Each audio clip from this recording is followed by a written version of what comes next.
Hello, Summer Stars. It is day 2 of our Read Aloud, The One and Only Ivan by Katherine Applegate.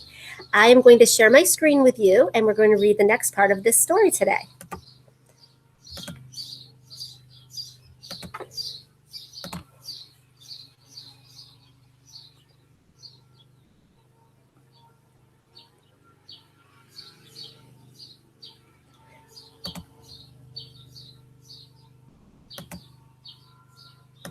Okay, The One and Only Ivan. Today we're going to read pages 19 through 37.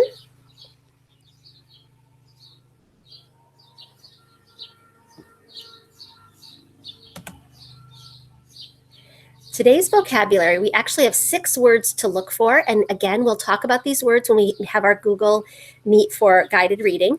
The first word is linger, and that means to be slow in leaving, to kind of hang around. Dwell has 2 meanings. So you dwell in your house. You live or stay there as a resident, but it also means to remain for a time. So you might dwell on a certain topic or dwell in a certain place for a certain amount of time. Feeble means lacking in strength. Noble means having or showing very fine qualities. Wily is full of tricks, clever, sly, tricky. And crevice is a narrow opening like a crack in the earth. So as I read today, see if you can listen for those words and see what they mean in the context of the story, and we will talk about them at our reading meeting later. Today's Think and Imagine activity. How would you describe the characters, Ivan, Bob, Stella, and Mack? So we met Ivan yesterday, and I think we met Mack for a few passages, but we're going to meet 2 new characters, Bob and Stella. And I want you to imagine what those characters are like. And then you're going to write down descriptions of each character in your white booklet. So yesterday, you took this booklet and you wrote your opinion about whether animals should be kept in malls, circuses, or zoos. Today, you're going to turn the page and you're going to fill it in by dividing the page into 4 sections, like on your screen, and you're going to label each section with a name: Ivan, Bob, Stella, and Mack. And then either as I read the story or after I finish reading this part of the story, you're going to fill in, and you can write complete sentences if you want, or you could write just a bullet list, and you can tell me what the characters look like, how they act. You can give me character traits because I know you learned about those in 3rd grade. And so you could write different descriptions down of them. So for example, you might tell me that Ivan's a gorilla. You might tell me what he looks like because he's a silverback gorilla. You might tell me some personality traits about him. Is he shy or is he outgoing? Is he friendly? Different things like that. So you can either tell me what they look like or how they act. You could even give me some descriptions of things that they do, things they like or dislike. Anything like that works. And we're going to talk about those during our reading meeting today. So make sure you write down at least 3 traits or 3 descriptions for each of the characters. So right now you can press pause and draw this in your booklet. And remember, if you lost your book or if you don't have your booklet with you, you can use a piece of paper and a pencil. But if you have your Summer Star supply packet, you'll find that little booklet in there. And then when you're ready to listen to the story, you can press play. All right, welcome back. So you should have your page looking like this. Now, there are 2 choices. You can press pause whenever you think of that you want to write something down about one of the characters, or you can just listen to the whole part of the story and then use your memory to go back and write about each of the characters. And you can always rewind and re-listen to parts of the story if you need to. Shapes and clouds. I think I've always been an artist. Even as a baby, still clinging to my mother, I had an artist's eye. I saw shapes in the clouds and sculptures in the tumbled stones at the bottom of a stream. I grabbed at colors, the crimson flower just out of reach, the ebony bird streaking past. I don't remember much about my early life, but I do remember this. Whenever I got the chance, I would dip my fingers into cool mud and use my mother's back for a canvas. She was a patient soul, my mother. Imagination. Someday I hope I can draw the way Julia draws, imagining worlds that don't yet exist. I know what most humans think. They think gorillas don't have imaginations. They think we don't remember our pasts or ponder our futures. Come to think of it, I suppose they have a point. Mostly, I think about what is, not what could be. I've learned not to get my hopes up. The loneliest gorilla in the world. When the Big Top Mall was first built, it smelled of new paint and fresh hay, and humans came to visit from morning till night. They drifted past my domain like logs on a lazy river. Lately, a day might go by without a single visitor. Mack says he's worried. He says I'm not cute anymore. He says, Ivan, you've lost your magic, old guy. You used to be a hit. It's true that some of my visitors don't linger the way they used to. They stare through the glass, they cluck their tongues, they frown while I watch my TV. He looks lonely, they say. Not long ago, a little boy stood before my glass, tears streaming down his smooth red cheeks. He must be the loneliest gorilla in the world, he said, clutching his mother's hand. At times like that, I wish humans could understand me the way I understand them. It's not so bad, I wanted to tell the little boy. With enough time, you can get used to almost anything.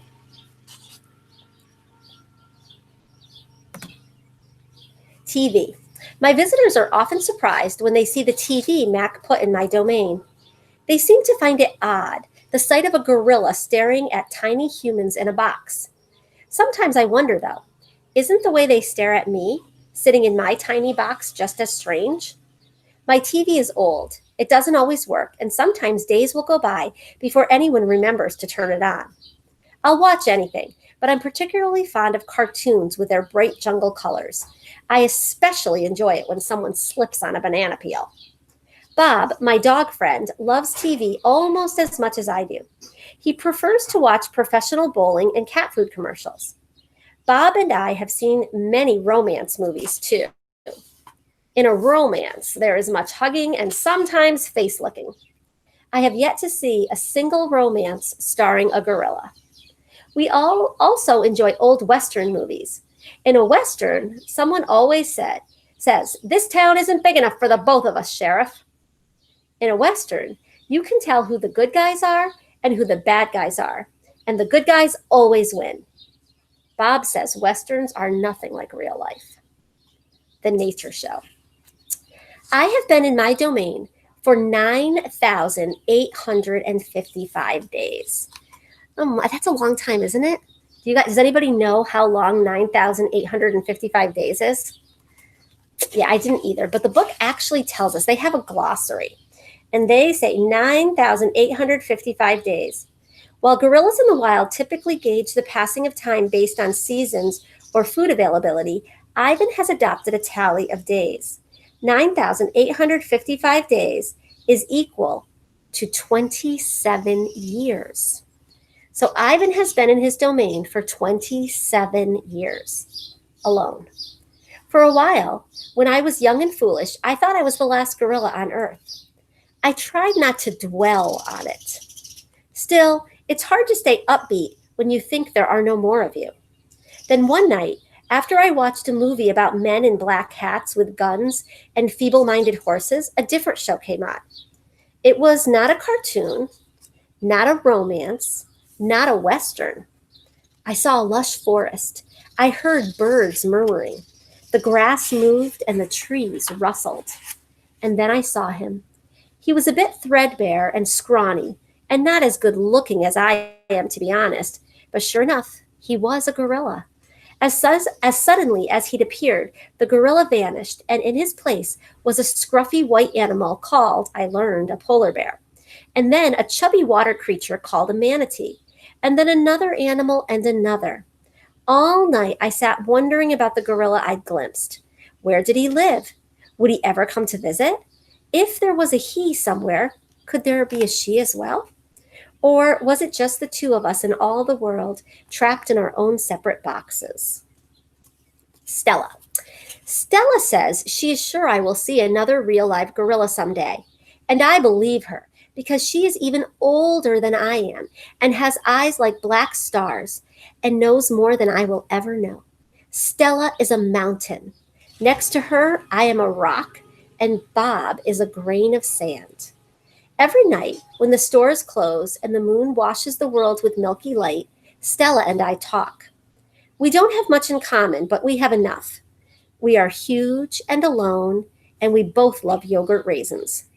Sometimes Stella tells stories of her childhood, of leafy canopies hidden by mist, and the busy songs of flowing water. Unlike me, she recalls every detail of her past.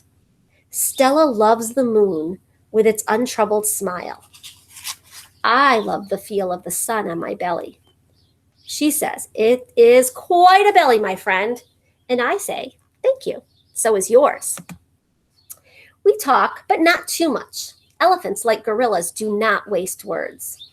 Stella used to perform in a large and famous circus, and she still does some of those tricks for our show. During one stunt, Stella stands on her hind legs while Snickers jumps on her head. It's hard to stay on your hind legs when you weigh more than 40 men. If you are a circus elephant and you stand on your hind legs while a dog jumps on your head, you get a treat. If you do not, the claw stick comes swinging. Elephant hide is thick as bark on an ancient tree, but a claw stick can pierce it like a leaf. Once, Stella saw a trainer hit a bull elephant with a claw stick. A bull is like a silverback, noble, contained, calm, like a cobra is calm. When the claw stick caught in the bull's flesh, he tossed the trainer into the air with his tusk. The man flew, Stella said, like an ugly bird. She never saw the bull again. Stella's trunk. Stella's trunk is a miracle. She can pick up a single peanut with elegant precision, tickle a passing mouse, tap the shoulder of a dozing keeper. Her trunk is remarkable, but it still can't unlatch the door of her tumble-down domain. Circling Stella's legs are long ago scars from the chains she wore as a youth, her bracelets, she calls them. When she worked at the famous circus, Stella had to balance on a pedestal for her most difficult trick. One day she fell off and injured her foot. When she went lame and lagged behind the other elephants, the circus sold her to Mack. Stella's foot never healed completely. She limps when she walks, and sometimes her foot gets infected when she stands in one place for too long. Last winter, Stella's foot swelled to twice its normal size. She had a fever, and she lay on the damp, cold floor of her domain for 5 days. They were very long days. Even now, I'm not sure she's completely better. She never complains, though, so it's hard to know. At the Big Top Mall, no one bothers with iron shackles. A bristly rope tied to a bolt in the floor is all that's required. They think I'm too old to cause trouble, Stella says. Old age, she says, is a powerful disguise. A plan. It's been 2 days since anyone's come to visit. Mack is in a bad mood. He says we are losing money hand over fist. He says he is going to sell the whole lot of us.